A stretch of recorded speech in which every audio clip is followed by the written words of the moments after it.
আল্লাহর রসুল যেদিন জন্ম নেন তো ওই দিন আম্মা জান আমেনা কোলে নিয়ে কাঁদতেছিলেন। সবাই জিজ্ঞাসা করতেছে কাঁদো কেন? পরিবারের লোকজন, শ্বশুর বাড়ির লোকজন কেন কাঁদো? আব্দুল্লাহ নাই। কেন? আব্দুল্লাহ থাকলে এতক্ষণে খেলনা চলে আসতো। আল্লাহ যেন কানে কানে বলতেছিলেন আমেনা কাঁদিস না, আব্দুল্লাহ খেলনা আনলে আর কোত্থেকে আনবে?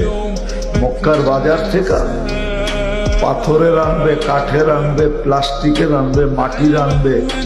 সূর্য ডুবতে দে, চাঁদকে খেলনা বানায় পাঠায়। আর ঘটছেও তাই।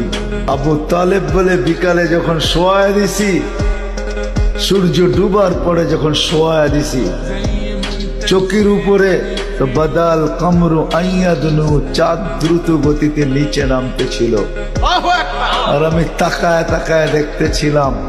যখন একবারে নিকটে চলে আসছে তো চিৎকার দিয়া ফেলছি, ভাবতেছিলাম তোমার উপরে পড়া না যায়, কিন্তু তোমার মাথার কাছে এসে থেমে গেছে।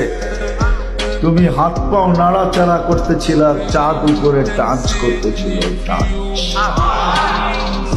তো বলছে চাচা জানেন চাঁদ কি বলতেছিল? তা তো জানি না। বলে আন্নাল কামারা ইউগান্নিনি ওয়া ইউহাকিনি ওয়া ইয়ামনাউনি মিনাল বুকা।